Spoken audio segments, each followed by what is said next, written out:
اسی طرح ڈیفارسٹیشن کی اگر ہم بات کریں تو ہاؤسنگ سوسائٹیز کو ظاہر ہے جب کسی جگہ پر ڈیولپ کیا جاتا ہے تو وہاں پر موجود درخت جو ہیں ان کو تلف کر دیا جاتا ہے. حالانکہ یہ درخت کاٹنا بھی جو ہے یہ بھی ایک لیگل اوفینس ہے, مطلب لیگلی اس کو اوفینس ڈکلیئر کیا جاتا ہے قانون کی زبان میں. درخت کاٹنے کی اجازت نہیں, اور بالخصوص جو ہاؤسنگ سوسائٹیز ہیں ان کو باقاعدہ این او سی لینا پڑتا ہے جب یہ کسی جگہ کو کی ڈیمارکیشن کرتے ہیں اور اپنی سوسائٹی کو بسانے کے لیے, آباد کرنے کے لیے وہاں پر جو ریسورسز ہیں ان کو تلف کرتے ہیں, تو ان کو باقاعدہ ان کو این او سی لینا پڑتا ہے. تو اس لیے ایک تو لوکلی ہمارا یہ بڑا ایک ایشو ہے کہ ہمارے یہاں پر ریئل اسٹیٹ کا سیکٹر بہت بوسٹ کر گیا, بڑا ایک اچھا کاروبار ہے, لوگ اس سے لوگوں نے کروڑوں اربوں کمایا. اچھی بات ہے کہ لوگوں کو روزگار بھی میسر آیا, لوگوں کا کاروبار بڑھا. لیکن اس کی دوسری سائڈ اگر ہم دیکھیں کہ جو اس سیکٹر کے بوسٹ ہونے سے جو ڈیفارسٹیشن ہوئی, جو ایگریکلچر لینڈ یوٹیلائز ہوا, اس سے ہماری فوڈ سیکیورٹی جو ہے وہ متاثر ہوئی. یہاں کے موسم جو ہے, ٹیمپریچر میں ایک ریز ہوا. آپ دیکھیں COP 28 میں ایک سب سے بڑا جو 5 نکاتی ان کا جو ایک آؤٹ کم انہوں نے دیا, اس میں ایک نقطہ یہ تھا کہ ٹیمپریچر ریز ہوگا 1.5 ڈگری سینٹی گریڈ ہر سال. تو اگر یہ سالانہ اگر اتنا ٹیمپریچر ریز ہوتا ہے تو آپ آج سے 10 سال بعد 15 سال بعد آپ دیکھیں کہ اس دنیا کا ٹیمپریچر یا پاکستان کا ٹیمپریچر, اگر ہم اپنے ملک کی بات کریں تو یہاں کا ٹیمپریچر کہاں تک پہنچ جائے گا. تو بہرحال لوکلی جو ہمارے ایشوز ہیں ہمیں اس کو ایڈریس کرنے کی ضرورت ہے. جی رانا صاحب جس طرح جی رانا صاحب جس طرح ابھی آپ نے بتایا کہ پاکستان میں چونکہ اس کے یعنی کہ یہ جو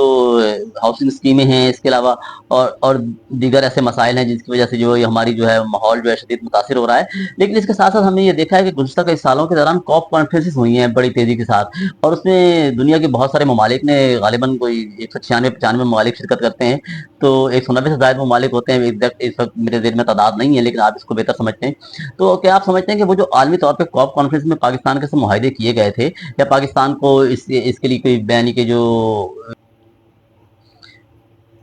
تو ان COP کانفرنسز میں پاکستان کے ساتھ جو وعدے کیے گئے تھے, کیا آپ سمجھتے ہیں کہ وہ پورے ہوئے ہیں یا نہیں ہوئے, اور اس کی کیا ایسی وجوہات ہیں کہ وہ معاہدے کیوں نہیں ہو پا رہے؟ کیا اس میں ہماری سفارتکاری کی کمی ہے, یا اس میں کہیں نہ کہیں پہ جو ہے نا کہ ہم لیک کر رہے ہیں؟ تو اس حوالے سے رانا صاحب آپ کیا کہیں گے, اس حوالے سے ذرا بتائیے گا. اب اگر انٹرنیشنلی ہم بات کریں تو کانفرنس آف پارٹیز COP کے نام سے ایک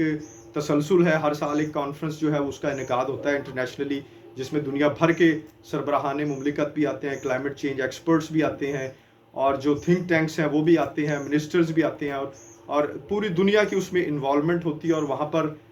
بیٹھ کر جو ہے اس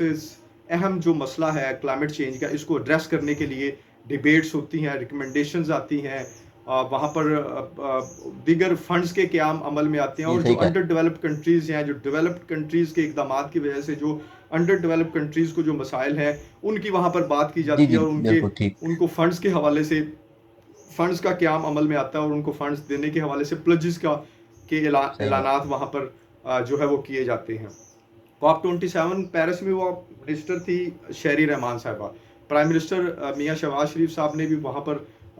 شرکت کی اس COP میں, اور پاکستان کی منسٹر نے وہاں پر بڑا اچھا ایک کیس ریپرزینٹ کیا کلائمیٹ چینج کے حوالے سے. اور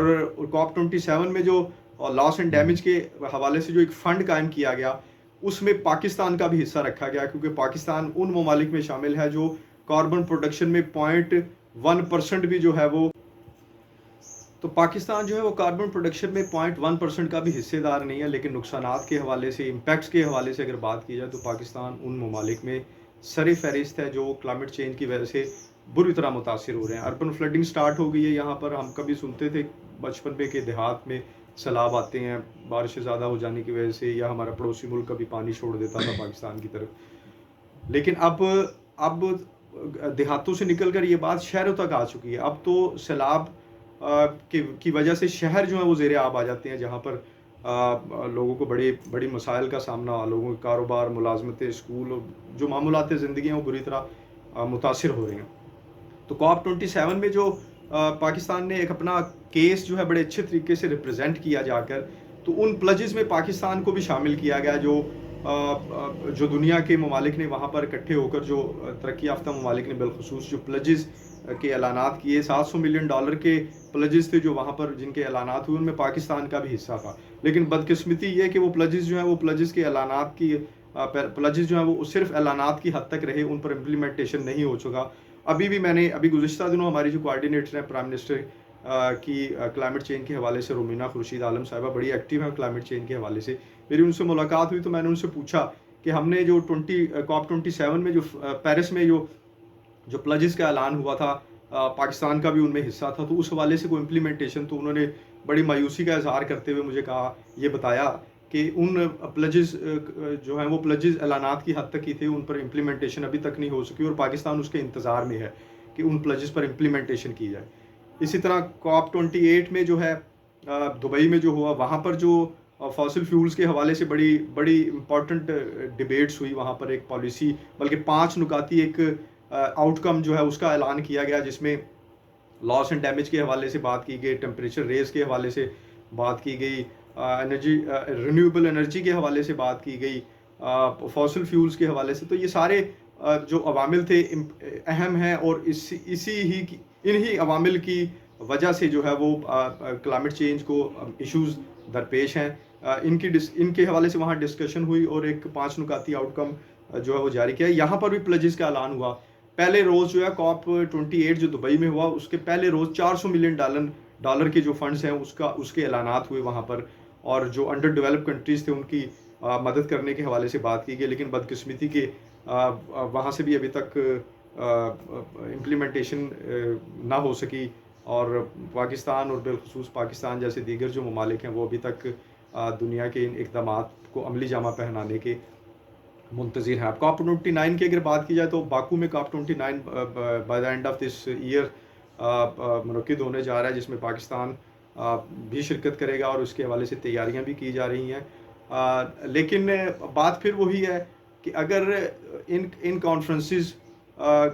میں کیے جانے والے جو اقدامات ہیں, جو یہاں پر کیے جانے والے فیصلے ہیں, جو یہاں پر ریکمنڈیشنز جو ہیں وہ ریکمنڈیشن یہاں پر تیار کی جاتی ہیں, اگر ان پر امپلیمنٹیشن نہیں کیا جائے گا تو پھر ان کانفرنسز کا مقصد, ان کی افادیت بالکل ختم ہو جائے گی. تو ماضی کی جو 2-3 کانفرنسز جن کا میں نے حوالہ دیا, ان میں تو جو اقدامات کیے گئے ان میں پاکستان کا جو حصہ تھا پاکستان کو نہیں مل سکا. پاکستان آج بھی منتظر ہے, اور پاکستان وہ واحد ملک ہے جو کلائمیٹ چینج کے اس ڈیزاسٹر میں سب سے زیادہ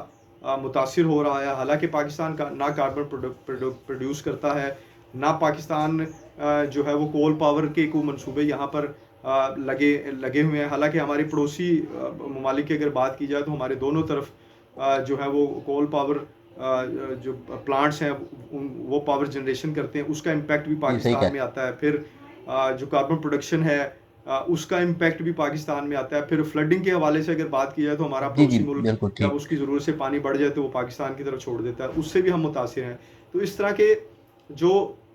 امپیکٹس ہیں پاکستان پر, ان کو ایڈریس کرنے کی ضرورت ہے عالمی سطح پر بھی, اور جو لوکلی جن مسائل کا میں نے ذکر کیا ان مسائل کو بھی حکومتی سطح پر ایڈریس کرنے کی ضرورت ہے, اور اس پر قانون سازی بھی ہونی چاہیے, اور اس قانون سازی پر زیرو ٹالرنس کے ساتھ عمل درآمد بھی ہونا چاہیے. ایک اور امپورٹنٹ میں بات کروں کہ ابھی پچھلے دنوں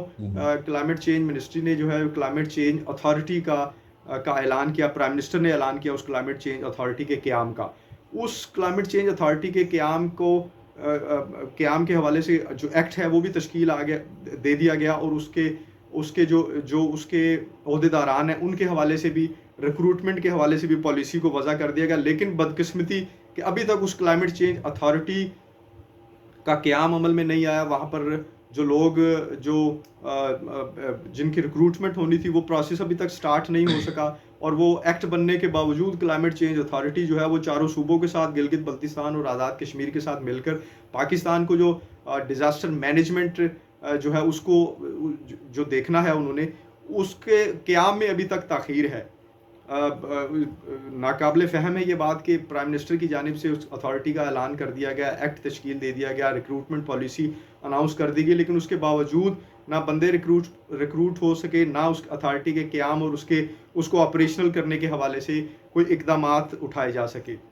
تو انٹرنیشنلی تو جو مسائل ہیں وہ تو ہیں, ایک حقیقت ہے اور ہمیں اس کو تسلیم کرتے ہیں, لیکن لوکلی بھی ہم ان ایشوز کو ایڈریس کرنے کے لیے میرے خیال میں جو ہمیں اسپرٹ چاہیے ہمارے پاس ہم اس سے آ رہی ہیں. ہماری پریورٹی نہیں ہے شاید, یا ہم ڈی فوکس ہیں. تو اس سنگین اور اہم مسئلے کو ایڈریس کرنے کے لیے, حل کرنے کے لیے, کلائمیٹ چینج سے متعلق جو امپیکٹس ہیں ان کے سدباب کے لیے ہمیں کمیٹڈ ہو کر, فوکس ہو کر, اور آن پریورٹی بیسس ہمیں اس پر کام کرنے کی اشد ضرورت ہے. رانا صاحب بہت بہت شکریہ آپ کا. اصل میں بات یہ ہے کہ ہم لوگ عمومی طور پہ جو ہے نا, میں اکثر ایک بات کرتا ہوتا ہوں کہ ہم لوگ نا حادثات کے منتظر رہتے ہیں. ہم عام طور پہ ان چیزوں کو تب اٹھاتے ہیں جب گرمیوں میں ہمارے پاس سیلاب زیادہ آتے ہیں, یعنی کہ سندھ پنجاب ہو گیا, سندھ ہو گیا, کے پی کی ہو گیا, بلوچستان میں جب اس میں سیلاب کی ایک جو ہے وہ سلسلہ شروع ہوتا ہے تو ہماری ساری توجہ جو ہے نا وہ موسمیاتی تبدیلیوں کی طرف چلی جاتی ہے, اور اسی موسمیاتی تبدیلیوں کی طرف چلی جاتی ہے. اس طرح جب ہم دیکھتے ہیں کہ سردیوں میں جب یہ اسموک کا ایشو ہوتا ہے تو اس پہ پھر ہم جو ہے بات کرنا شروع کر دیتے ہیں تاکہ ہماری آب و ہوا کے یہ مسائل ہیں. لیکن مسئلہ یہ ہے کہ اس کے لیے سارا سال کام کرنے کی ضرورت ہے, اور اس پہ جامعہ پالیسیز بنانے کی ضرورت ہے. کہ یہ نہیں کہ ہے کہ آپ جب کوئی خدا نہ خواستہ اس قسم کا واقعہ ہو جائے یا اس قسم کے حالات پیدا ہوں تو اس پہ جو ہے دنیا بھر اس پہ کام ہو رہا ہے. کچھ ممالک اس پہ شارٹ ٹرم پالیسیز بنا رہے ہیں, کچھ ممالک اس پہ لانگ ٹرم پالیسیز بنا رہے ہیں, اور ہمیں اس پہ بہتر کام کرنے کی ضرورت ہے. یقیناً پاکستان میں جو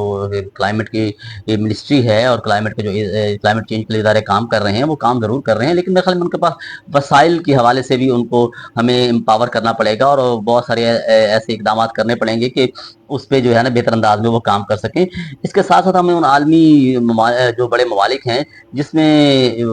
جو اس یعنی کہ کردار ہیں کلائمیٹ چینج کی وجوہات بن رہے ہیں, کیونکہ ہمارے یہاں تو سنتی کوئی اتنا وہ نہیں ہے. پاکستان کا غالباً ابھی رانا صاحب نے بتایا کہ 1% کا قریب جو ہے نا, وہ 1% کے قریب ہمارا کردار ہے. تو ان عالمی جو اس کا باعث بن رہے ہیں ان پہ بھی ہمیں یہ بات انہیں باور کرانے پڑے گی کہ یہ دیکھیں ہمارا اس میں اتنا کردار نہیں ہے. تو اس پہ جو ہے ہمیں بہتر پالیسی, بہتر انداز میں سوچنے کی ضرورت ہے کہ ہم کلائمیٹ چینج کو کسی طور پہ نظر انداز نہیں کر سکتے. یہ نہ صرف ہماری معیشت پر انداز ہو رہا ہے, ہماری معاشرت پر انداز ہو رہا ہے, بلکہ اس سے اربنائزیشن بڑھ رہی ہے. اس سے آئندہ آنے والے دنوں میں غربت میں بھی اضافہ ہو سکتا ہے. تو اس کے اور خصوصاً فوڈ سیکیورٹی کا اس کا بہت بڑا عمل ہے, بہت بڑا ایلیمنٹ ہوگا. تو اس پہ ہمیں کام کرنے کی ضرورت ہے, ہمیں اسے کسی طور پہ نظر انداز نہیں کرنا چاہیے. اس پہ ہمیں بات کرتے رہنا چاہیے, اور اس پہ ہمیں اپنی پالیسیز کو بھی ریویو کرنا چاہیے, اور ان پالیسیز کو ہمیں دیکھنا ہوگا کہ کیا وہ آئندہ آنے والے دنوں میں ہمارے لیے فیزیبل بھی ہیں کہ نہیں. تو اس پہ ہمیں بہت زیادہ کام کرنے کی ضرورت ہے. یقینی طور پہ اس پہ کچھ کام ہو بھی رہا ہے, لیکن میرے خیال میں اس سے زیادہ بہتر انداز میں اس پہ کام کرنے کی ضرورت ہے, زیادہ بہتر انداز میں اس پہ کام ہو سکتا ہے. تو ان شاء اللہ تعالیٰ آئندہ آنے والے دنوں میں ہم مزید کلائمیٹ چینج پہ, موسمی تبدیلیوں پہ بات بھی کریں گے کہ یہ ایک ایسا معاملہ ہے جسے قطعی طور پر نظر انداز نہیں کیا جا سکتا. مجھے اکمل ملک کو اجازت دیجیے.